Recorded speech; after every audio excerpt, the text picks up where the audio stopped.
कक्षा 12वीं भौतिक। मैं आर एस प्रसाद सर आज आप लोगों को प्रत्यावर्ती विद्युत धारा के बारे में पढ़ाने जा रहा हूं। इसका भाग 2 प्रस्तुत है और इसमें मुख्यतः ट्रांसफार्मर है। चलते हैं देखते हैं ट्रांसफार्मर है क्या चीज़। ये है ट्रांसफार्मर।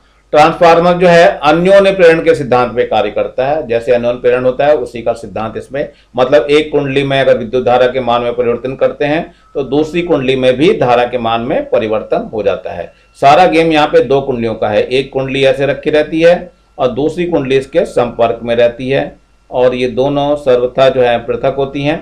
लेकिन एक में अगर कोई विद्युत धारा में परिवर्तन करता है तो इसमें भी विद्युत धारा में परिवर्तन होने लगते हैं, बहने लगती है धारा। यही सिद्धांत लेकर के चलते हैं। मेनली जो ट्रांसफार्मर नाम दिया गया है वो विद्युत की पावर को ट्रांसफर करता है, अर्थात शक्ति को V इंटू आई को ट्रांसफर करता है। अगर V बढ़ गई तो I कम हो जाएगी, अगर I बढ़ गई तो V कम हो जाएगा। चलिए देखते हैं इसमें क्या दिया हुआ है। ट्रांसफार्मर अन्योन्य प्रेरण के सिद्धांत पे कार्य करता है, जबकि इसकी प्राथमिक कुंडली के सिरों के मध्य प्रत्यावर्ती विभवांतर लगाया जाता है। ध्यान रखना बच्चों, प्रत्यावर्ती जिसकी दिशा हमेशा लगातार बदलती रहती है, प्रत्यावर्ती विभव लगाया जाता है तो क्रोड में परिवर्ती चुंबकीय क्षेत्र उत्पन्न हो जाता है। क्रोड इसके अंदर बहुत महत्वपूर्ण रखता है। इसके बीच में जो लाइन से हम खींच करके दिखाते हैं वो क्रोड को दर्शाता है। तो क्रोड में परिवर्ती चुंबकीय क्षेत्र उत्पन्न हो जाता है, अतः प्रेरण की क्रिया से द्वितीय कुंडली में उसकी आवृत्ति की प्रत्यावर्ती धारा, यानी उसी आवृत्ति की प्रत्यावर्ती धारा, अगर 50 साइकिल पर सेकंड है तो 50 साइकिल पर सेकंड ही रहेगी। और याद भी रखना है हमारे घरों में जो बहती है विद्युत धारा उसकी जो आवृत्ति होती है 50 साइकिल पर सेकंड, यानी 50 चक्र प्रति सेकंड होती है। लेकिन बाहर के देशों में जैसे अमेरिका वगैरह है वहां पर ये 60 होता है, इंडिया में ये 50 है इसका। तो हमेशा याद रखना, यहाँ पर जब भी कहीं प्रैक्टिकल वगैरह करेंगे भी तब भी निकल करके 50 चक्र प्रति सेकंड ही आती है। चलिए उसी आवृत्ति की प्रत्यावर्ती धारा को उत्पन्न करता है। ट्रांसफार्मर के जो प्रकार है वो 2 प्रकार है। जो पहला है अपचायी ट्रांसफार्मर, यह प्रत्यावर्ती विभव को घटा देता है। लेकिन बच्चों इसमें ध्यान रखना, विभव की बात तो बोल रहा है लेकिन धारा की बात नहीं बोल रहा है। तो प्रत्यावर्ती विभव को घटाता है, धारा को बढ़ा देता है, ये ध्यान रखना है आपको। उच्चायी ट्रांसफार्मर में क्या होता है, यह प्रत्यावर्ती विभवांतर को बढ़ा देता है, मतलब ये होता है विभवांतर को बढ़ा रहा है तो धारा को घटाएगा, ये ध्यान रखना है। दोनों का गुणनफल जो है वो नियत रहता है, वो कभी नहीं बदलता है। चलते हैं देखते हैं इन दोनों प्रकार के ट्रांसफार्मर के बारे में क्या चीज है और कैसी बनावट है। ये आपको दिखाई दे रही है इसमें, ये पटलित क्रोड है। ये जो दिखाई दे रही है ये पटलित क्रोड बोलते हैं इसको। क्या नाम है इसका, ये जो मैं इधर लिख करके दिखा रहा हूं इसका नाम है पटलित क्रोड।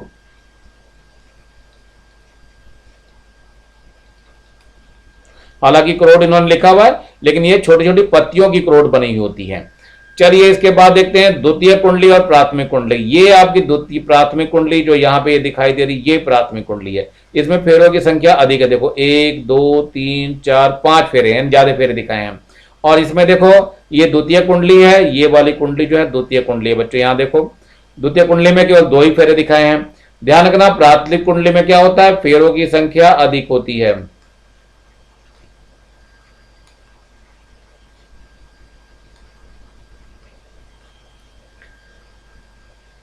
और क्या होता है इसमें, पतले तार होते हैं, पतले तांबे के तार होते हैं।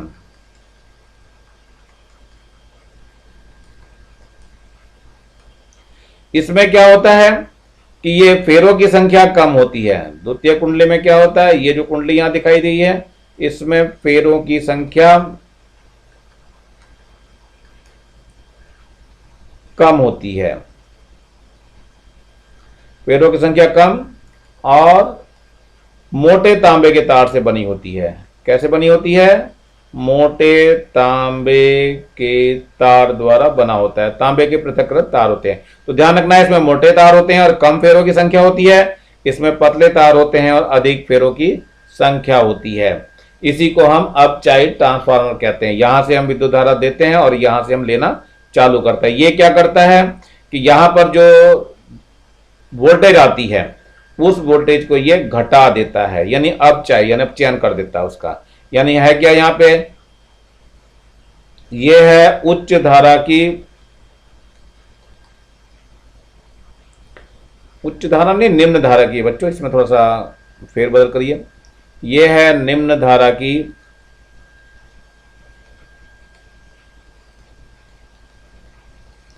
उच्च वोल्टेज,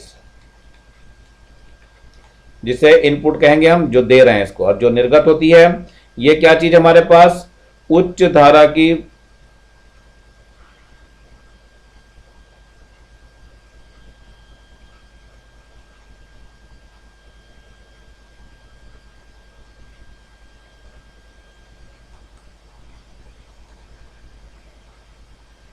निम्न वोल्टेज होती है। तो ध्यान रखना है, इसमें हमेशा क्या करता है ये ट्रांसफार्मर, हाई वोल्टेज को कम वोल्टेज में कन्वर्ट कर देता है। जैसे आपके चार्जर वगैरह होते हैं, 220 वोल्ट में तो हम लोग की बिजली आ रही होती है, 220 वोल्ट को वो 5 वोल्ट में कन्वर्ट करता है। तो ये हमारा अपचायित ट्रांसफार्मर कहलाता है। चलिए अब इसका उल्टा देखते हैं। उच्चायित ट्रांसफार्मर में ये यहाँ पे सिग्नल दिया गया है और ये यहाँ से मिल जा रहा है हमें वापस। तो इसमें ध्यान रखना बच्चों, बात वहीं आएगी। इसमें देखो ये मोटे तार हैं, ऊपर की ओर लगे हुए हैं, इसे प्राथमिक कुंडली कहते हैं। ये क्या चीज है, प्राथमिक कुंडली है।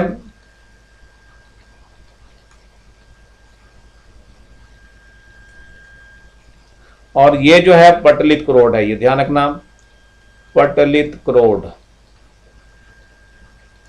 नाम आपको हर एक ट्रांसफार्मर पे लिखना पड़ेगा। पटलित क्रोड हो गया, और ये द्वितीय कुंडली है।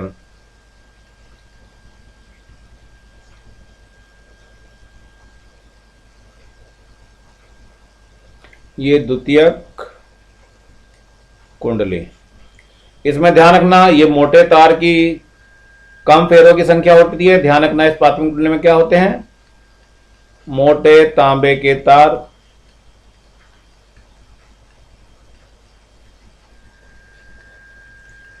कम फेरों वाली कुंडली है। और ये क्या है, पतले तांबे के तारों की अधिक फेरों वाली कुंडली होती है। ये ध्यान रखना, ये कम फेरों वाली कुंडली है।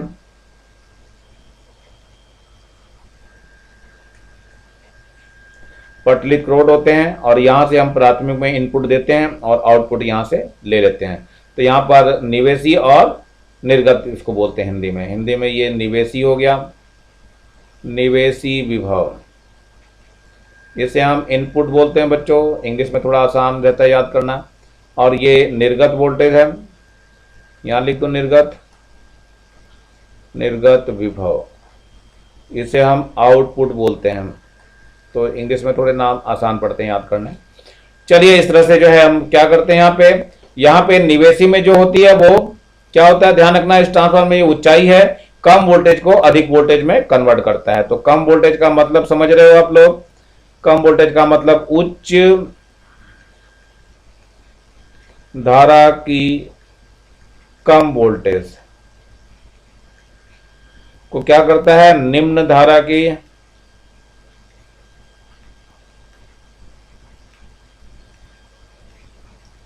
उच्च वोल्टेज, निम्न धारा की उच्च वोल्टेज में परिवर्तित कर देता है। यही जो है उच्चाई ट्रांसफार्मर का काम है। मतलब क्या है ये, कि उच्च धारा की कम वोल्टेज को लेकर के निम्न धारा की उच्च वोल्टेज में कन्वर्ट कर देता है। ध्यान रखना है इसमें बच्चों, एक चीज बहुत स्पष्ट है, बता दे रहा हूं, V इंटू आई हमेशा नियत रहता है। इसमें V इंटू आई नियतांक होता है। V इंटू आई का मतलब हो गया वोल्टेज और आई यानी धारा का गुणनफल करें तो वो एक नियत रहता है। अगर हमने वोल्टेज बढ़ा दी तो धारा अपने आप कम हो जाएगी, और अगर हमने वोल्टेज घटा दी तो धारा अपने आप बढ़ जाएगी। तो ये नियम हमारे ट्रांसफार्मर में लगता है। केवल वो पावर को ट्रांसफर करता है, यानी ये क्या करता है, शक्ति को ट्रांसफर करता है।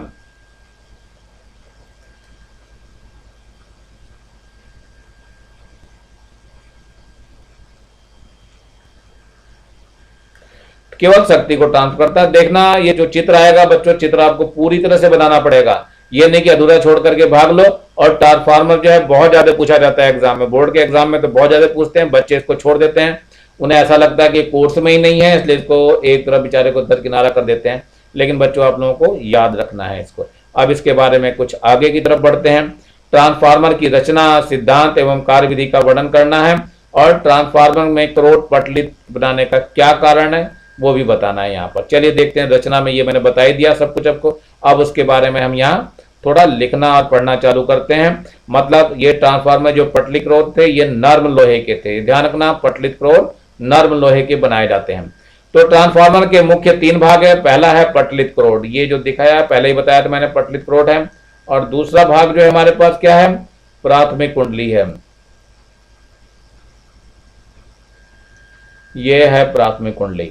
और तीसरा क्या है, द्वितीय कुंडली, ये द्वितीय कुंडली। नर्म लोहे की बनी कई आयताकार पट्टियां लेते हैं, इनके बीच आयताकार भाग काट करके अलग कर दिया जाता है। इन पट्टियों को विद्युत रोधी पदार्थ की तह देकर, अर्थात वार्निश वगैरह लगा करके तह दे करके इन्हें जोड़ करके आवश्यक मोटाई का बना लेते हैं। यह पटलित क्रोट कहलाता है। क्रोट के पटलित होने से क्या होता है, भंवर धारा, ये बहुत इंपॉर्टेंट चीज है बच्चों, ध्यान रखना है, इसको बिल्कुल नहीं छोड़ेंगे आप लोग। भंवर धाराओं का मान बहुत कम हो जाता है इसकी सहायता से। क्रोट की 2 सम्मुख भुजाओं पर तांबे के विद्युत रोधी तार की एक एक कुंडली लिपटी होती है। इनमें से एक कुंडली में मोटे तार के कम फेरे तथा दूसरी कुंडली में पतले तार के अधिक फेरे होते हैं। यही इसका बेसिक प्रिंसिपल है और बेसिक सिद्धांत है, इसी पर यह काम करता है। चलते हैं, थोड़ा आगे बढ़ते हैं इन सब चीजों के बारे में। तो पहले यह है, जिस कुंडली में फेरों की संख्या कम होती है, ध्यान रखना, जिसमें फेरों की संख्या कम होती है उसमें धारा अधिक प्रवाहित होती है। ध्यान रखना, उसमें धारा का मान अधिक प्रवाहित होती है, क्योंकि V इंटू आई क्या होता है, नियत होता है, नियतांक होता है। इस वाले केस में V इंटू आई नियतांक, में बार बार बता रहा हूं, V इंटू आई नियतांक होता है इसमें।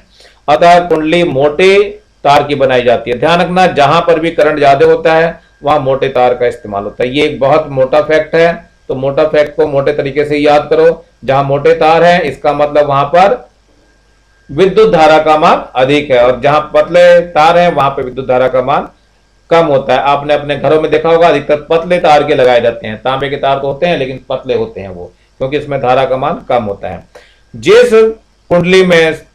जिस कुंडली के सिरों पर प्रत्यावर्ती वोल्टेज लगाया जाता है उसे प्राथमिक कुंडली कहते हैं। ध्यान रखना, इनपुट वाले को हम प्राथमिक कुंडली कहते हैं, तथा दूसरी कुंडली जो बच गई उसे हम द्वितीय कुंडली कहते हैं। तो ये 2 चीजें बहुत जरूरी हैं इसमें। सिद्धांत एवं कार्यविधि पे भी आ जाते हैं जरा। तो सिद्धांत एवं कार्यविधि में क्या है, ट्रांसफार्मर जो मेनली काम करता है वो अन्योन्य प्रेरण के सिद्धांत पे कार्य करता है। अर्थात एक कुंडली में प्रेरित विद्युत वाहक बल को बदला जाता है तो दूसरी में स्वयं उत्पन्न हो जाता है, अर्थात प्रेरण के कारण ये क्रिया होती है, इसलिए इसे कहते हैं अन्योन्य प्रेरण के कारण ये उत्पन्न होता है। यानी एक कुंडली में करते हैं तो अन्य कुंडली में ये उत्पन्न होता है। जब इसकी प्राथमिक कुंडली के सिरों के मध्य प्रत्यावर्ती विभवांतर लगाया जाता है तो क्रोट में प्रत्यावर्ती चुंबकीय क्षेत्र उत्पन्न हो जाता है। अतः प्रेरण की क्रिया से द्वितीय कुंडली में उसी आवृत्ति की प्रत्यावर्ती धारा उत्पन्न हो जाती है। तो ये प्रत्यावर्ती धारा उत्पन्न हो जाती है। मान लिया हमने प्राथमिक कुंडली में क्या है एवं द्वितीय कुंडली में क्या है, फेरों की संख्या, एक में NP प्राइमरी के लिए, NS सेकेंडरी के लिए। यदि किसी क्षण प्राथमिक कुंडली से बद्ध चुंबकीय फ्लक्स में परिवर्तन फाई है तो उसमें प्रेरित विद्युत वाहक बल E का मान निम्न समीकरण से दिया जाएगा। निम्न समीकरण के लिए हम अगले पेज पे चलते हैं। अगला पेज हमारा स्टार्ट हो रहा है। ये आपका फैराडे के नियम द्वारा पढ़ा हुआ था आप लोगों ने। E क्या था वहां पे, E बराबर था माइनस का n d phi upon d t, ये पढ़ा हुआ था आपने, वही है ये लिखा हुआ। EP बराबर है माइनस का NP d phi upon d t. और यदि चुंबकीय फ्लक्स में क्षरण न हो तो द्वितीय कुंडली से बद्ध चुंबकीय फ्लक्स में भी परिवर्तन जो होगा वो फाई का ही होगा। अतः द्वितीय कुंडली में प्रेरित विद्युत वाहक बल का मान ES हो जाएगा और ES का मान क्या हो जाएगा, minus NS d phi upon d t हो जाएगा। अब समीकरण 2 को समीकरण 1 से भाग कर दे रहे हैं। समीकरण 2 ये वाली है और समीकरण 1 ये वाली है। तो 2 को हमने 1 से भाग कर दिया तो ES ऊपर आ जाएगा, EP नीचे आ जाएगा और बाकी सब कुछ कट जाएगा। जरा देख करके देखते हैं भाग। ये ES बटे में EP है। ES का मान देखिए क्या क्या दिया हुआ है। ES का मान है NS माइनस का है और d phi upon d t, और इधर क्या है माइनस का NP है और d phi upon d t है। तो ये माइनस माइनस कट जाएगा और d phi upon d t भी कट जाएगा। केवल NS अपॉन NP बच जाएगा। तो ये ES अपॉन EP का मान जो आ गया वो कितना आ गया, NS अपॉन NP। यही यहाँ पर देखो लिखा हुआ है। यदि प्राथमिक कुंडली का प्रतिरोध नगण्य हो तो उसमें प्रेरित विद्युत वाहक बल EP उसके सिरों के बीच लगाए गए विभवांतर EP के बराबर होगा। अर्थात इन दोनों कुंडलियों में अगर प्रेरित, यदि इनमें फेरों की संख्या समान हो गई तो ये विद्युत वाहक बल भी समान हो जाएंगे। ये तो वैसे भी सूत्र से ही दिख रहा है हम लोगों को कि ऐसा होगा।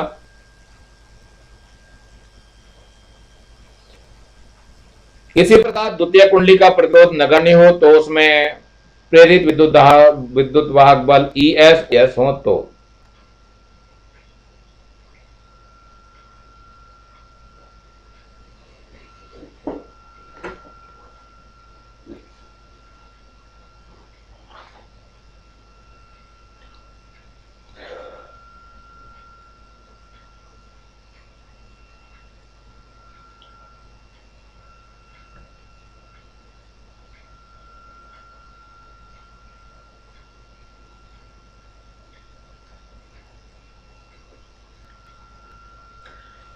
प्राथमिक कुंडली में शक्ति और द्वितीय कुंडली में शक्ति, मैंने बताया था आप लोगों को V इंटू आई जो है इसमें क्या होता है, नियतांक होता है।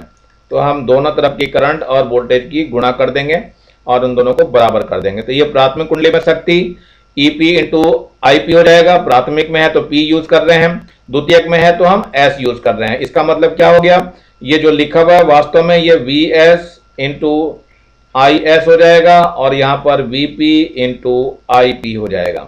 बिल्कुल उसी तरीके से ये निकाला जा रहा है। यानी इससे क्या निकल जाएगा, VS अपॉन VP का मान निकलेगा, कितना हो जाएगा ये IP अपॉन IS हो जाएगा। देखो ध्यान से, IP अपॉन IS हो जाएगा। इसका मतलब क्या होगा, समीकरण 4 और 5 दिए हुए हैं। ये समीकरण नंबर 5 आपकी दिखाई दे रही है यहाँ पे और ये समीकरण नंबर 4 है। तो ये 4 यहाँ लिखी हुई है। तो समीकरण 4 और 5 से स्पष्ट क्या है, ES का मान अगर छोटा है EP से तो NS जो है छोटा हो जाएगा NP से। इसका मतलब क्या हो गया, IP का मान भी IS से छोटा हो जाएगा। देखते हैं थोड़ा आगे की तरफ बढ़ करके आगे के उसमें क्या दिया हुआ है।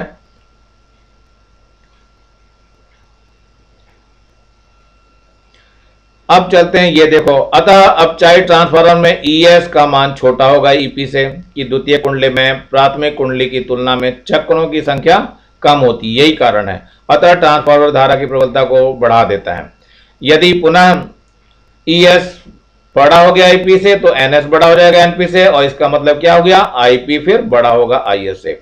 अर्थात उच्चाई ट्रांसफार्मर की द्वितीय कुंडली में प्राथमिक कुंडली की तुलना में चक्रों की संख्या अधिक होती है, अतः ट्रांसफार्मर धारा की प्रबलता को बढ़ा देता है। ये ध्यान रखना बच्चों। समीकरण 4 और 5 से क्या हो गया, ये समीकरण निकल के आती है NS अपॉन NP बराबर ES बटे EP बराबर, ये I में उलट जाता है बच्चों, ध्यान रखना, IP बटे IS हो जाता है और बराबर के को कहते हैं परिणमन अनुपात या परिणमन गुणांक भी कहते हैं। परिणमन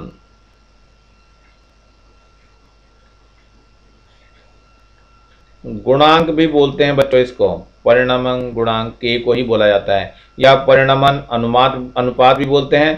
तो ये इस नाम को अच्छी तरह से याद करेंगे। एग्जाम में 1 नंबर का क्वेश्चन ये जरूर रहता है और बच्चों को समझ में नहीं आता है कि परिणमन हमने पढ़ा कहाँ था। तो ट्रांसफार्मर में पढ़ा गया है परिणमन का और परिणमन आप लोगों को अच्छी तरह से याद रहना चाहिए। देखते हैं थोड़ा सा आगे बढ़ करके क्या दिया हुआ है। ट्रांसफार्मर के करोड़ प्रचलित बनाए जाते हैं, क्यों है, ऐसे क्वेश्चन बहुत पूछे जाते हैं और ये आंसर आपको देने होते हैं उसके। तो ये बहुत जरूरी है इसमें कि किस तरह के क्वेश्चंस आ रहे हैं। तो ट्रांसफार्मर को आप लोगों को पूरी तरह से तैयार करना है, आधा अधूरा कुछ नहीं तैयार करना है। इसलिए ट्रांसफार्मर को ढंग से, क्योंकि मैं ट्रांसफार्मर पे जोर बहुत ज्यादा दे रहा हूँ, इस साल फिर ट्रांसफार्मर आएगा और पिछली बार शायद नहीं आया था, इसलिए इस बार जो है मुझे पूरे चांस दिख रहे हैं कि ये प्रश्न आपके एग्जाम में 100% आना है। चलिए देखते हैं क्या कुछ इसमें बता रहा है आगे। ट्रांसफार्मर के कोड प्रचलित क्यों बनाए जाते हैं। तो ट्रांसफार्मर के कोड को प्रचलित बनाने का मैंने पहले भी कारण बताया था कि इसमें भंवर धाराएं ना उत्पन्न होने जाएं। ट्रांसफार्मर के क्रोड को प्रचलित बना करके क्या करते हैं, भंवर धाराओं के प्रभाव को कम किया जाता है। क्रोड के प्रचलित होने से इनका प्रतिरोध बहुत अधिक हो जाता है, अतः उत्पन्न भंवर धाराओं की प्रबलता बहुत कम हो जाती है और इस प्रकार विद्युत ऊर्जा का ऊष्मीय ऊर्जा में अपव्यय नहीं हो पाता है। ये इसका आंसर है और ये आंसर बहुत ज्यादा इंपॉर्टेंट है, बहुत पूछा जाता है। अब ऊर्जा क्षय कौन कौन सी होती है हमारे ट्रांसफार्मर में? सुन तो रहे हैं, ऊर्जा का क्षय हो जाता है, ये हो जाता है, वो हो जाता है, लेकिन कौन कौन सी ऊर्जाएं क्षय होती है? इसमें कई सारी हैं, 4 प्रकार की हैं, चारों याद रखनी है। ताम्र ऊर्जा ह्रास है, लौह ह्रास है, और चुंबकीय फ्लक्स क्षरण है, और शैथिल्य ह्रास भी है। ये 4 चीजें हैं। तो सबसे पहले चलते हैं ताम्र ह्रास। तांबे की कुंडली के प्रतिरोध के कारण ऊष्मीय ऊर्जा के रूप में उत्पन्न होना। मतलब तांबे का बना हुआ है कुंडली, तो तांबे की कुंडली के कारण क्या, उसका कुछ प्रतिरोध हो जाता है, और प्रतिरोध जहां भी होगा वहां पर कुछ ना कुछ ऊष्मा अवश्य उत्पन्न होगी। ऐसे ही लौह ह्रास है। क्रोध में भंवर धाराओं के कारण ऊष्मीय ऊर्जा उत्पन्न होती है। मतलब यहां भी ऊष्मा और यहां भी ऊष्मा ही उत्पन्न हो रही है, यानी भंवर धाराएं बनेंगी तो उतनी ही ऊष्मा उत्पन्न होगी। यदि भंवर धाराओं को नहीं कम कर पाते हैं तो ये ऊष्मा ट्रांसफार्मर को फूंकने के लिए पर्याप्त होती है। इसीलिए क्या करते हैं, उसमें तेल डाल करके रखते हैं, तेल में डुबो करके रखते हैं उस ट्रांसफार्मर को, जिससे उसकी ऊष्मा को बाहर निर्मुक्त किया जा सके। दूसरा है एक और, तीसरे नंबर पे चुंबकीय फ्लक्स क्षरण। संपूर्ण फ्लक्स का द्वितीय फ्लक्स में संबंध न होने के कारण, मतलब पूरा का पूरा इधर जो फ्लक्स में परिवर्तन हो रहा है वो दूसरी कुंडली में नहीं हो पाता है, कुछ ना कुछ रह जाता है, और इस कारण से कुंडली गर्म हो जाती है। इसके बाद अगला आता है शैथिल्य ह्रास। क्रोड के बार बार चुंबकित और विचुंबित होने के कारण ये घटना होती है। मतलब एक बार चुंबकित हो गया फिर विचुंबित करना पड़ता है उसको, फिर चुंबकित करना पड़ता है, फिर विचुंबित करता है। तो इस तरीके से घटना जब होती है और ये लगातार होती रहती है बार बार, और इसके बार बार होने से जो है क्रोड सही से नहीं चल पाती है, गर्म हो जाती है, और गर्म होने के कारण जो है उसका प्रभाव अलग पड़ता है और ट्रांसफार्मर के फूकने का पूरा चांसेस बने रहते हैं। अब हम चलते हैं थोड़ा सा और आगे बढ़ते हुए, क्या क्या कारण उसने बताया हम लोगों ने, इन्हीं का अब जरा ढंग से डिटेल में देखना है क्या है हमारा। तो सबसे पहले मैंने बताया था आपका ताम्र ह्रास क्या है। ट्रांसफार्मर की प्राथमिक एवं द्वितीय कुंडलियों में क्या होता है,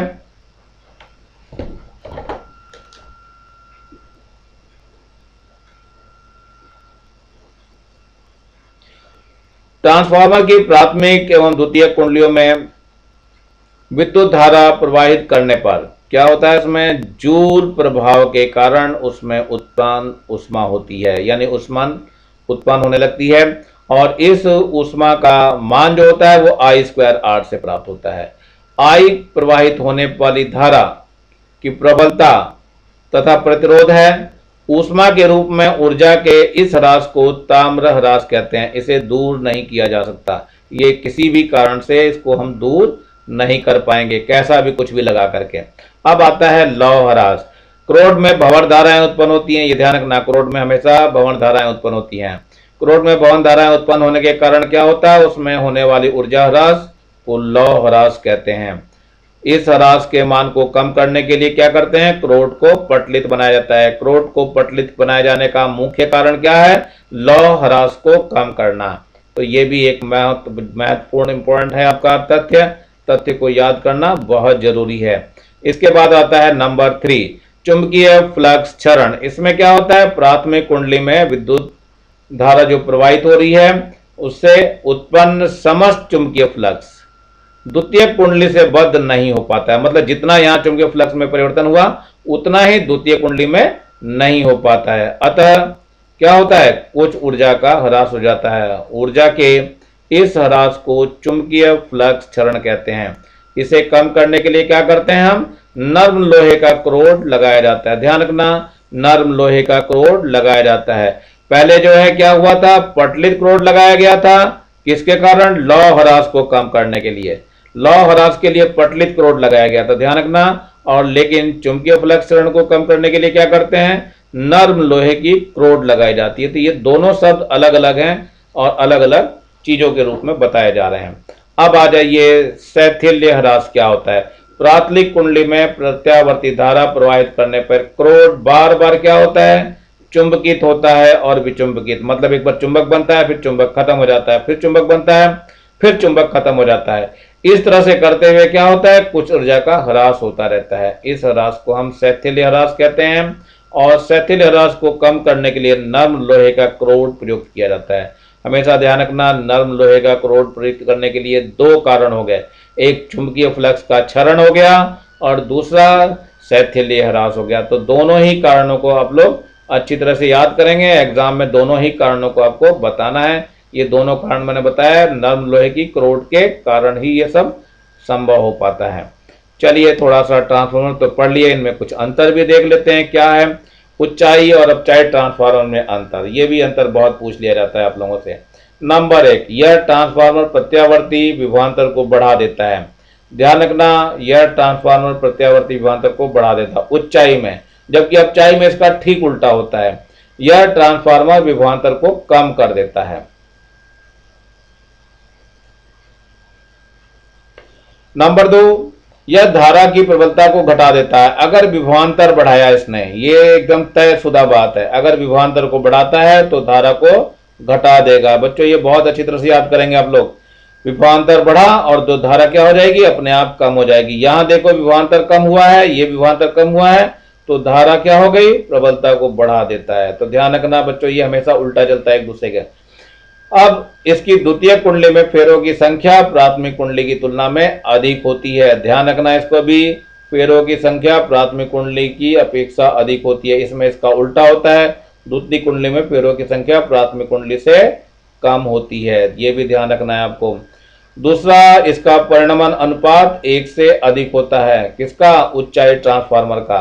और इसका परिणमन अनुपात 1 से कम होता है, क्योंकि निर्गत में हमेशा ही कम लेनी है हमें, और यहाँ निर्गत में हमेशा पहले जितने दी है उससे अधिक लेनी होती है, और अधिक लेने के कारण परिणमन अनुपात जो है 1 से अधिक हो जाता है। तो ये इसका कारण है, बहुत बड़ा कारण है इसका। जब हमें कम वोल्टेज पे अपने आप ही कम हो जाएगा। चलिए प्रत्यावर्ती धारा परिपथ के लिए कि सूत्र है पावर निकालने के लिए, शक्ति के लिए। तो शक्ति का ये पी एवरेज का मतलब दिया है, ये ए बी जो लिखा है औसत शक्ति है। ये पावर आ गया है। पावर आपको देखना है, पावर को किस प्रकार से निकालते हैं, V इंटू आई से निकालते हैं, सिंपल तरीका होता है। तो मान लेते हैं किसी प्रत्यावर्ती धारा के लिए विभवांतर का ये सूत्र है, सूत्र आप लोगों का पढ़ा है, V बराबर है V0 साइन ओमेगा टी। और प्रत्यावर्ती धारा के लिए क्या लेते हैं हम, इसमें I बराबर है I0 sine omega t minus phi, और ये जो फाई है ये कलांतर है किसके बीच, धारा और विद्युत वाहक बल के बीच में। ध्यान रखना, विद्युत वाहक बल और धारा के बीच में कलांतर है, अच्छी तरह से याद रखना है, इसका काम बहुत ज्यादा पड़ेगा। अब पावर को निकालते हैं, P इक्वल टू क्या होता है, V इंटू आई होता है। V का मान हमने रख दिया V0 साइन ओमेगा टी, और I का मान I0 sine omega t minus phi. अब V0 और I0 तो एक जगह आ गया, साइन ओमेगा टी एक जगह आ गया, sine omega t minus phi एक जगह आ गया। अब इसमें हमने 2 से ऊपर नीचे गुणा कर दी, ये देखो 2 से यहाँ गुणा कर दी, 2 से यहाँ गुणा कर दी, लेकिन ये बेचारा सूत्र बन गया। ये काहे का सूत्र बन गया, 2 साइन ए और साइन बी का। देखो ध्यान से, 2 साइन ए साइन बी क्या होता है, ये होता है cos A minus B minus cos A plus B, ये सूत्र होता है। इस सूत्र में हम मान जरा धर के देख लेते हैं। ए का मान बच्चों जरा देखो कितना है, ए का मान ओमेगा टी है और बी का मान ओमेगा टी माइनस फाई है। तो देखो क्या आ जाएगा, ये cos omega t minus omega t plus का फाई हो जाएगा, और यहाँ माइनस का हो जाएगा कॉस ओमेगा टी प्लस का ओमेगा टी माइनस फाई। तो ये वास्तव में क्या बचा, यहाँ से तो ओमेगा टी कट जाएगा, कॉस फाई बच जाएगा, और minus cos 2 omega t minus phi आ जाएगा। देखो बच्चों यहाँ पर वही लिखा हुआ है, इन्होंने डिटेल से खोल करके नहीं दिखाया है, लेकिन मैंने इसको यहीं बगल में आपको सॉल्व करके दिखा दिया है। फॉर्मूले आप लोगों को याद करने पड़ेंगे। बायो वाले बच्चों को चाहे कैसे भी रटिए, इसको रट करके तैयारी करिए, क्योंकि बायो वालों के लिए इसका कोई और तरीका नहीं है, तोड़ भी नहीं है मेरे पास जो मैं इनको बता सकूँ। बस केवल यही कहूँगा, सूत्र को जहाँ भी मिलता है उसको वहीं रट डाला करो, ज़्यादा बढ़िया रहेगा। चलिए आगे बढ़ते हैं थोड़ा सा हम लोग। अब इसमें क्या है, अब उसी मान को यहाँ रख दिया गया। फॉर्मूला देखो मैंने पीछे लिख करके दिखाया था, 2 साइन ए साइन बी का मान क्या था, cos A minus B minus cos A plus B. तो इस सूत्र का इस्तेमाल किया गया था। तो P बराबर 1/2 V0 I0 कॉस फाई हो गया, minus 1/2 V0 I0 cos 2 omega t minus phi हो गया। तो ये हमने मान निकाल लिए हैं दोनों के दोनों। अब इन दोनों मानों में क्या होता है कि ये जो बाद वाले का है इसका औसत मान 0 होता है। तो ये ध्यान रखना, एक पूर्ण चक्र में cos 2 omega t minus phi का औसत मान 0 होता है। तो इसकी जगह पे 0 आ गया, तो 0 होते ही बाकी सब जो है 0 हो जाएगा। यानी पी एवरेज वास्तव में क्या निकल के आ गया, 1/2 आ गया, V0 आ गया, I0 आ गया, cos फाई आ गया और -0 होगा, 0 तो हट जाएगा, तो ये पी एवरेज का मान 1/2 V0 I0 cos फाई हो गया। अब इसको थोड़ा सा बांट लेते हैं, ये हो जाएगा V0 बटे √2 और I0 बटे √2 और ये cos फाई हो जाएगा। तो ये सारे RMS वाले हो जाएंगे, ये VRMS हो जाएगा इंटू ये IRMS हो गया और इंटू cos फाई हो गया। तो ये सूत्र आपका दिखाई दे रहा है जो कि यहाँ लिखा हुआ है बच्चों। तो ये सूत्र बहुत अच्छी तरह से याद करेंगे, इसकी बहुत ज़्यादा ज़रूरत होती है। इसका मतलब क्या हुआ, VRMS और IRMS क्रमशः प्रत्यावर्ती विद्युत वाहक बल और प्रत्यावर्ती धारा के औसत मान हैं। cos फाई को हम क्या बोलते हैं, शक्ति गुणांक बोलते हैं, परिपथ का शक्ति गुणांक कहते हैं। ये जो cos फाई है बच्चों, ये ध्यान रखना, अलग से भी पूछा जाता है, ये शक्ति गुणांक है। तो मैं यहाँ लिख दे रहा हूँ अलग से, जिससे ये याद रहेगा आप लोगों की, सर ने ये बताया था, ये आप लोगों का शक्ति गुणांक है। अगर इसका मान 0 कर दिया, यानी 90 ले दें इसको, तो ये 0 हो जाएगा। 90 0 होते ही क्या होगा, पावर नहीं कोई खर्च होगी, कंज्यूम नहीं होगी, जबकि फिर भी हम उससे विद्युत तो लेंगे ही लेंगे, तब भी काम नहीं होगा, काम होगा फिर भी हमारा शक्ति नहीं खर्च होगी। तो ध्यान रखना, cos फाई का पावर फैक्टर अधिकतर देखना, उस पर चौक कुंडली पर जो ट्यूबलाइट होती है उस चौक पर cos फाई का मान 0.5 दिया रहता है, cos फाई करके जो है वहां पे 0.5 लिखा होता है, चौक कुंडली पे लिखा होता है बच्चों, ये ध्यान रखना। काय पे लिखा होता है, चौक कुंडली के ऊपर लिखा हुआ होता है। तो कुंडली पर आप लोग देखेंगे, कभी मौका मिल जाए तो आप लोग देखिए, घरों में लगी रहती है आप लोगों के। अब थोड़ा सा हम आगे की ओर बढ़ते हैं।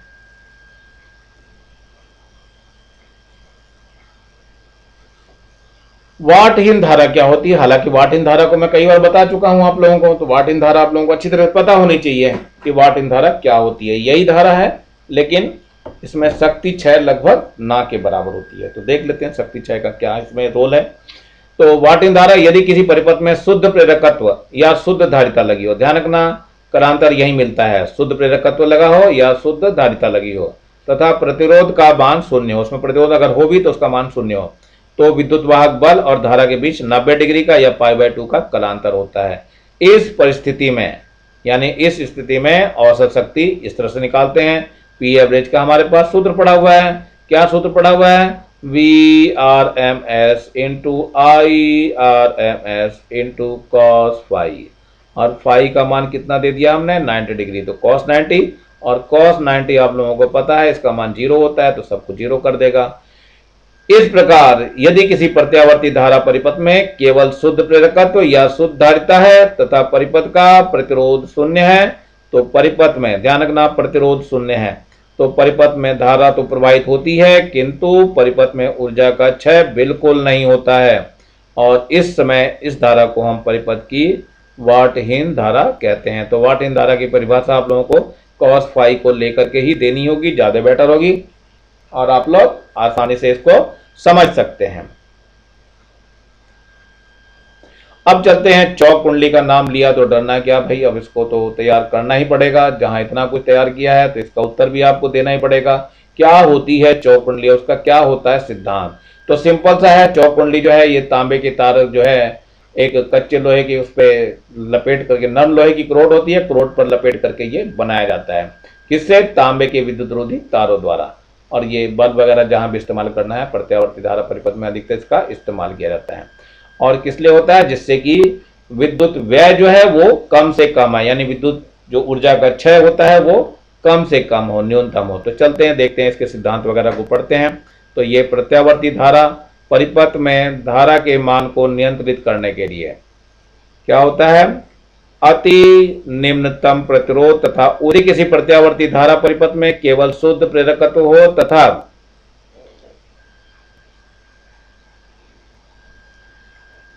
प्रतिरोध शून्य हो, तो विद्युत वाहक बल 90 डिग्री के कलांतर के कारण क्या होता है, इस स्थिति में परिपथ की जो औसत शक्ति होती है वो बदल जाती है। पी एवरेज का सूत्र मैंने बताया था, VRMS into IRMS into cos phi. cos phi यहाँ पे फाई 90 कर दिया गया है, तो फाई 90 करते ही cos फाई 90 हो जाएगा, cos 90 का मान 0 हो जाता है, तो सब कुछ यहाँ पर 0 हो जाएगा। अतः क्या हुआ, ऊर्जा का बिल्कुल अपव्यय नहीं होता है। इसमें ध्यान रखना, ऊर्जा का बिल्कुल भी अपव्यय नहीं होता है।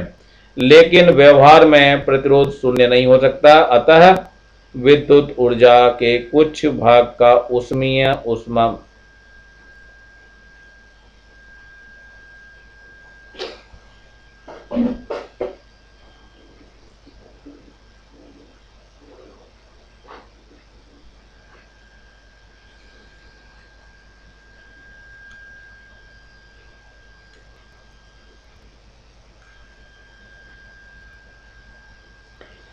इसका मतलब क्या होता है, ऊर्जा के कुछ भाग का ऊष्मीय ऊर्जा में अपव्यय होता रहता है।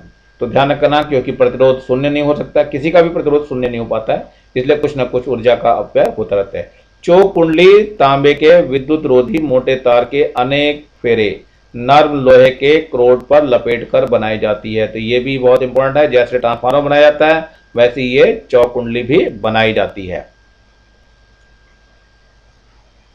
अब थोड़ा सा उपयोग भी देख लेते हैं क्या है। जहां इतना कुछ पढ़ लिया है हमने, तो उपयोग भी पढ़ लीजिए इसका। प्रत्यावर्ती धारा परिपथ में चौक कुंडली लगा करके प्रत्यावर्ती धारा के मान को नियंत्रित किया जाता है। कैसे नियंत्रित करते हैं? कुंडली की प्रतिघात जो है एक्सएल ओमेगा एल के बराबर होता है, अतः चौक कुंडली का प्रेरकत्व अधिक है तो धारा का मान कम हो जाता है। देख लीजिए यहाँ से एक्सएल बराबर ओमेगा एल हो गया तो इसका मान ज्यादा हो जाएगा। यदि प्रेरकत्व कम है तो धारा का मान बढ़ जाता है। इस प्रक्रिया में विद्युत ऊर्जा ऊष्मीय ऊर्जा में अपव्यय नगण्य होता है।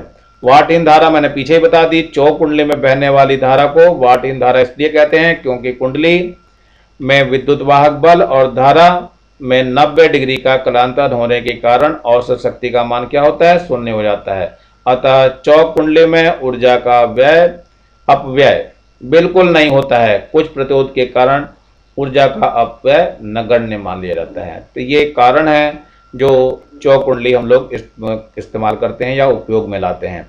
हमेशा उसमें कलांतर का जो है किसके बीच, प्रेरित विद्युत वाहक बल यानी कि वाहक बल वोल्टेज और धारा के बीच कलांतर 90 अंश का हो जाता है। इस कारण ऐसा कुछ होता है। थोड़ा सा हम आगे चलते हैं, अब तक आंकिक प्रश्नों की तरफ भी बढ़ लेते हैं। बहुत हो गया अब तक। तो ये हमारे पास एक प्रश्न दिया हुआ है, तो प्रश्न का अब आंसर देना है, आपकी अंकों में देना है आंसर। तो प्रत्यावर्ती एल आर परिपथ में प्रेरकत्व प्रतिघात 3 ओम तथा प्रेरकत्व प्रतिघात जिसको हम कहते हैं एक्स एल, इसका मान दिया हुआ है 3 ओम। लिख लीजिए 3 ओम। तथा ओमीय प्रतिरोध आर का मान दिया हुआ है कितना? 4 ओम। तो परिपथ की प्रतिबाधा जानते हैं बच्चों, जेड होती है। जेड का मान बताना है। तो जेड बराबर मैंने बताया था क्या होता है, आर स्क्वायर होता है प्लस एक्सएल का स्क्वायर होता है और इसका अंडर रूट होता है। तो आर का मान तो आ गया 4 और एक्सएल का मान आ गया 3, तो ये इसका अंडर रूट निकालना है आपको। तो 4 का वर्ग तो हो गया 16 और 9 इसका आ जाएगा। 16 और 9 कितना हो गया? ये आ गया 25 और 25 का कितना आ जाएगा? 5। तो ये जो आ गया 5 ओम क्या आ गया? परिपथ की प्रतिबाधा। इसलिए परिपथ की प्रतिबाधा बराबर 5 ओम। तो मेरे ख्याल से हो जाएगा बच्चों ये आप लोगों से आसानी से, इसमें कोई दिक्कत नहीं आनी चाहिए। अब चलते हैं अगले प्रश्न की तरफ बढ़ते हैं जरा। अगले प्रश्न में क्या है, किसी तार में √2 एम्पीयर की प्रत्यावर्ती विद्युत धारा बह रही है। तो ये जो बहती है ये IRMS होता है। IRMS इसका मान है √2 एम्पीयर। इसका अधिकतम मान कितना होगा, मतलब I0 का मान बताना है। तो देखिए फॉर्मूला क्या होता है, IRMS बराबर होता है I0 बटे √2। इसका मान √2 रख दीजिए, I0 निकालना है और ये √2 है। तो I0 का मान हो जाएगा √2 गुणा √2 बराबर 2 एम्पियर। तो ये बच्चों ये भी आसान सवाल है, तो कोई दिक्कत नहीं आनी चाहिए, ये बहुत आसानी से हो जाते हैं। ये देखो कई बार आया हुआ भी है छागा में, यानी कि आपके बोर्ड में जो है कई बार आ चुका है। ये मेरे पास जो भी कुछ था पहले का रखा हुआ था, उसमें से मैंने थोड़ा सा नोट किया हुआ है। चलिए देखते हैं प्रश्न नंबर 3 है, एक प्रत्यावर्ती धारा का शिखर मान का मान है I0 का मान दिया है 2 एम्पियर। ये भी प्रश्न देखो आया हुआ है। तो इसका वर्ग माध्य मूल मान ज्ञात करना है, मतलब ये जो IRMS है इसका मान ज्ञात करना है। तो मैंने IRMS का मान बता रखा है, IRMS बराबर होता है I0/√2। मान रख दीजिए, तो IRMS बराबर हो जाएगा, I0 का मान कितना है 2/√2 है, √2 से कट जाएगा, ये 2 कट के कितना आ जाएगा 2 एम्पियर। ये 2 एम्पियर इसका आंसर हो जाएगा। मेरे ख्याल से समझ में आ रहा होगा आप लोगों को। तो थोड़ा सा आगे बढ़ जाते हैं हम लोग, चौथे प्रश्न पे हम आ जाते हैं। क्या है ये प्रश्न हमारा, किसी ट्रांसफार्मर की प्राथमिक कुंडली में फेरों का अनुपात 20:1 है, प्राथमिक एवं द्वितीयक में, मतलब ये NP और अपॉन NS दिया हुआ है, कितना है 20:1। चलिए, अगर इससे 200 वोल्ट विभव में प्रयोग किया गया तो द्वितीय कुंडली में प्राप्त विभव का मान कितना हो जाएगा। यानी अब क्या कह रहे हैं, ये Vp का मान जो दे रखा है इन्होंने 200 वोल्ट, किसका मान निकालना है Vs का, सेकेंडरी पे मान निकालना है। तो देखिए सूत्र होता है इसका Vs अपॉन Vp बराबर होता है NS अपॉन NP। रख दीजिए मान। तो ये Vs का मान कितना है निकालना है, Vs निकालेंगे हम लोग। Vp का मान दे रखा है इन्होंने 200, और इधर NS का देखो उल्टा मान दिया हुआ है, तो ये 1/20 हो जाएगा। तो Vs बराबर हो जाएगा 1/20 और गुणा में ये 200, तो 0 से 0 कट गई, 2 एकम 2, 2 दहम 20। तो Vs जो है वो सेकेंडरी पे प्राप्त होगा, और कितना होगा 10 वोल्ट प्राप्त होगा केवल। तो ये यहीं पे आंसर हो जाएगा। मेरे ख्याल से ये भी देखो आसान है, ये भी कई बार आया हुआ है क्वेश्चन। इस तरह के क्वेश्चन बहुत ज्यादा पूछे जाते हैं एग्जाम में, इसलिए छुटपुट मैंने कराने चालू कर दिए हैं, तो आप लोग भी करेंगे इसको। चलिए एक और प्रश्न आ रहा है, घरेलू प्रत्यावर्ती विभव का मान जो है V का मान दे रखा है, कितना ये 220 वोल्ट। चलिए इसका अधिकतम मान क्या होगा, तो इसका मतलब ये RMS वैल्यू दी हुई है और V0 का मान आपसे पूछ लिया गया है। चलिए जरा लगाते हैं सूत्र हम इसमें। तो VRMS का सूत्र क्या होता है, VRMS बराबर होता है V0/√2। VRMS कितना दिया है 220 वोल्ट दिया है, और ये V0/√2 हो जाएगा। तो V0 का मान कितना हो जाएगा 220/√2 हो जाएगा। तो V0 का मान हो जाएगा 220 इंटू 1.414 50 पाई टी। तो वोल्टेज का वर्ग माध्य मूल मान ज्ञात कीजिए, यानी कि VRMS ज्ञात करना है। तो ये V का जो सूत्र होता है वास्तव में ये होता है V0 sign of omega T. तो समीकरण 1 है और ये समीकरण नंबर 2 है। तो क्या करना है, समीकरण 1 व 2 की तुलना करने पर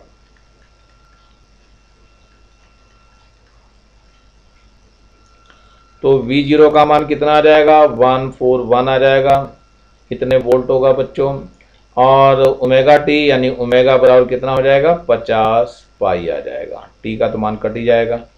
तो चलिए देखते हैं, सूत्र लगाते हैं। VRMS का सूत्र होता क्या है, VRMS बराबर होता है V0/√2। तो V0 का मान दे रखा 141 और बटे में √2 है, √2 का मान जो रख दीजिए 1.414 होता है। अब क्या करेंगे, दशमलव बढ़ा देंगे यहाँ पे, और कितनी जीरो बढ़ाएंगे 3 जीरो बढ़ा देते हैं।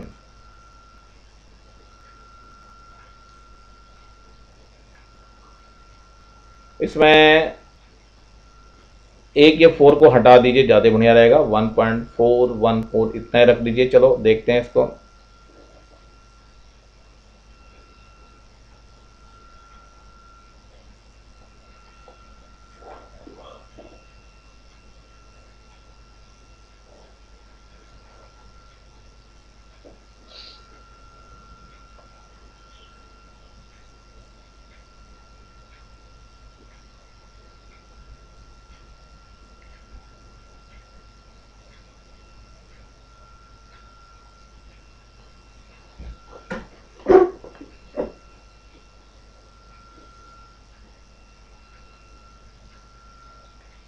यहाँ पर मैंने 0.4 को हटा दिया, बाद वाला 4 हटा दिया है।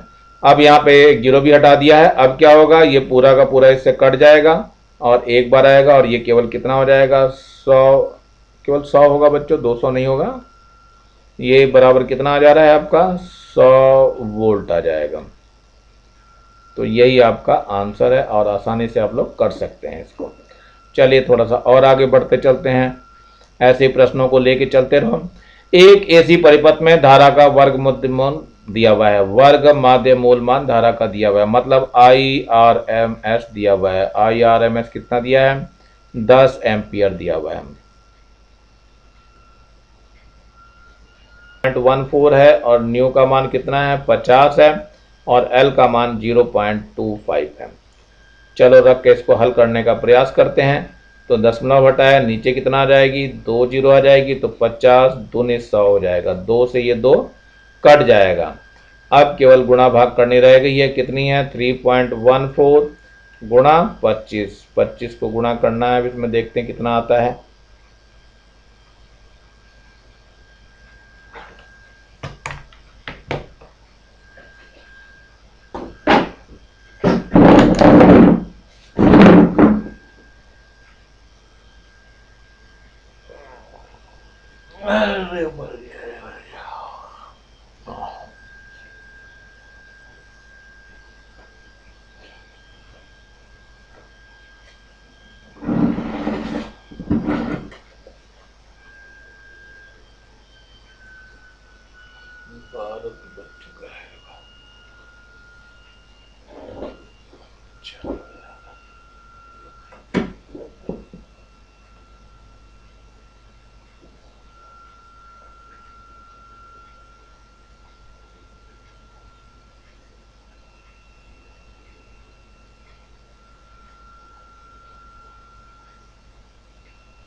ये इसकी गुणा करके जो है 78.5 आ जाएगा। ये 78.5 और इकाई क्या होगी, ध्यान रखना बच्चों, इकाई बिल्कुल मत छोड़ना, इसकी इकाई ओम होती है और ये आंसर हो जाएगा।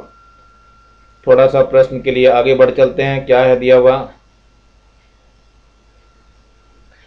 प्रत्यावर्ती धारा को लिखा हुआ है, I बराबर कितना लिखा हुआ है, I बराबर है 20 साइन ओमेगा टी से व्यक्त किया जाता है। यदि I एम्पियर में है तो प्रत्यावर्ती धारा का वर्ग माध्य मूल मान ज्ञात कीजिए। तो चलिए देखते हैं, I बराबर कितना हो जाएगा, I0 sign of omega T. तो I0 का मान क्या हो जाएगा, पहले यहाँ समीकरण 1 लीजिए, ये समीकरण नंबर 2 है। तो करना क्या है, समीकरण 1 व 2 की तुलना करने पर तुलना कर दीजिए तो I0 का मान कितना आ जाएगा, 20 आ जाएगा। हमें निकालना है वर्ग माध्य मूल मान, तो IRMS बराबर होता है I0 बटे √2। I0 का मान 20 है, बटे √2 कर दीजिए, √2 से ऊपर नीचे गुणा करके हर का परिमीकरण कर दीजिए। तो 20 √2 बटे 10 हो जाएगा कि 2 आ जाएगा, 2 आएगा बच्चों। ये कितना हो जाएगा, 20 √2 बटे 2, 2 से कट जाएगा, ये कितना आ जाएगा, 10 आ जाएगा। यानी IRMS का मान कितना हो गया, 10 √2 का मान रख दीजिए तो 1.414 हो जाएगा, यानी ये 14.14 एम्पियर आ जाएगा। यही हमारे पास आंसर हो जाएगा। चलिए ये एक और ऊंचाई ट्रांसफार्मर में प्राथमिक एवं द्वितीय कुंडलियों में फेरों की संख्या का अनुपात दिया हुआ है। प्राथमिक और द्वितीयक में मतलब NP अनुपात NS दिया हुआ है, कितना है, 1:10। यह 220 वोल्ट की एक प्रत्यावर्ती सोर्स से जुड़ा है। इसमें प्रवाहित होने वाली धारा 5 एम्पियर है। द्वितीय कुंडली में प्रेरित विद्युत बल तथा प्रेरित धारा की गणना करनी है। चलिए देखते हैं। द्वितीय कुंडली में प्रेरित विद्युत वाहक बल यानी कि एन एस का मान ज्ञात करना है। एन एस ने प्रेरित विद्युत वाहक बल, ये जो है प्रेरित विद्युत वाहक बल यानी कि वी एस का मान ज्ञात करना है, या ई एस बोल दीजिए। और प्रेरित विद्युत धारा यानी आई एस भी बताना है आपको।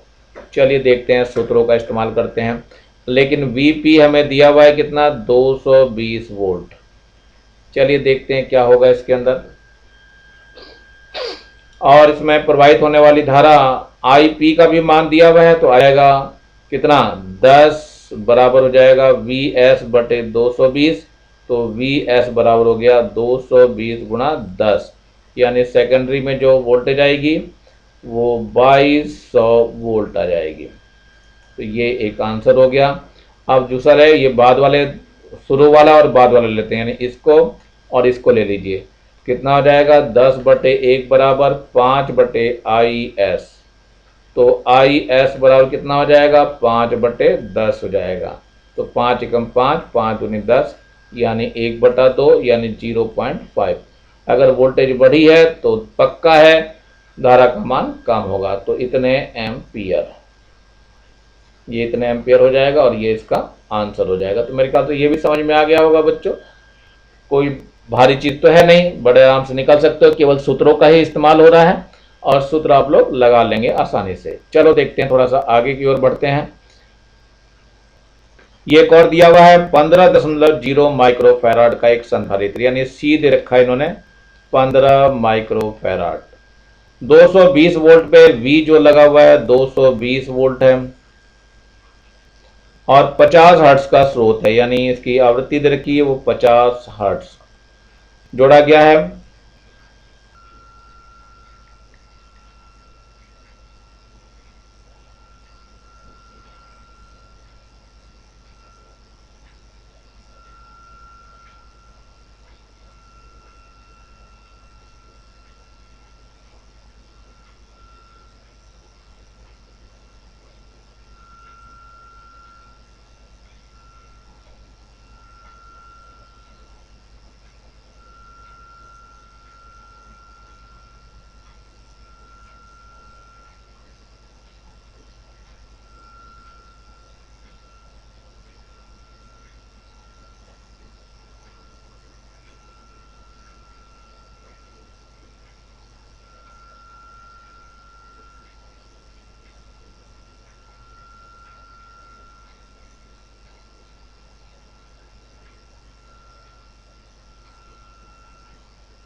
ये भाग देने पर जो है 212.3 ओम आ जाएगा। एक आंसर आपका आ गया है।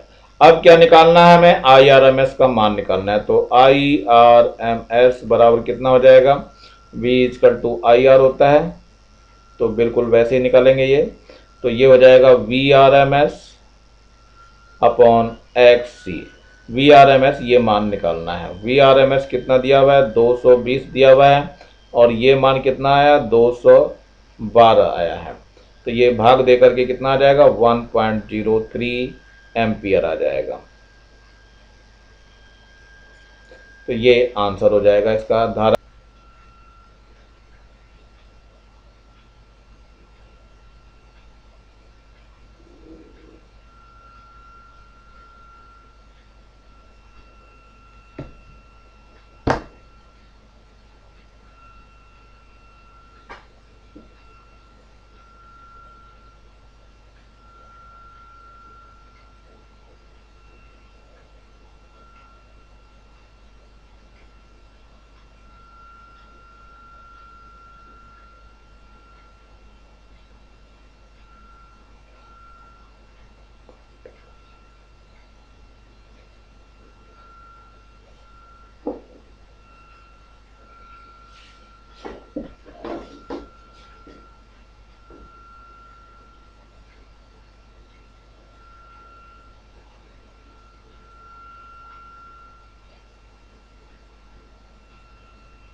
ये हमारा सूत्र थोड़ा पलट गया है, इसको जरा फिर से दोबारा करेंगे आप लोग। आई आर एल हो जाएगा, मान रख दीजिए 2, पाई का मान है 3.14, न्यू का मान अभी मिला है 50 और एल का मान दिया हुआ है कितना, 44 गुणा 10 की घात -3। चलिए निकालते हैं कितना आता है ये। तो 50 दूनी 100 हो जाएगा, तो 100 में से ये घात कम कर देगा, तो कुल मिलाकर कितना आ जाएगा 3.14। 50 दूनी 100 का तो ये गायब हो गया, और गुणा 44 है और बट्टे में 10 आ जाएगा, तो गुणा भाग केवल करना रह गया इसका।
ये आपका मान आ जाएगा 13.8, और ये आई आर एम एस का मान निकालेंगे तो वी आर एम एस हो जाएगा और बटे एक्सएल हो जाएगा।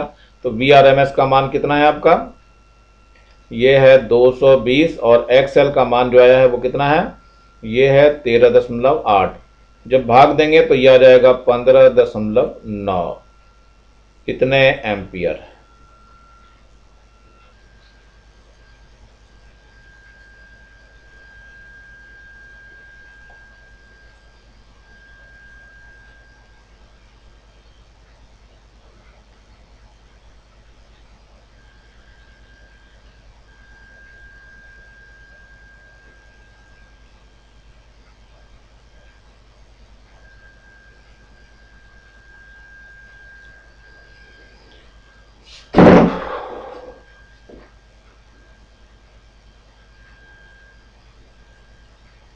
ये ओमेगा का मान है आपका। ओमेगा बराबर होता है 1/LC, जो कि आपने आवृत्ति निकालते समय करा है। तो 1/L का मान धर दीजिए। √L का मान जरा ध्यान से देखिए कितना है, 2 हेनरी है। और C का मान है 32 × 10⁻⁻6। तो ये हो जाए।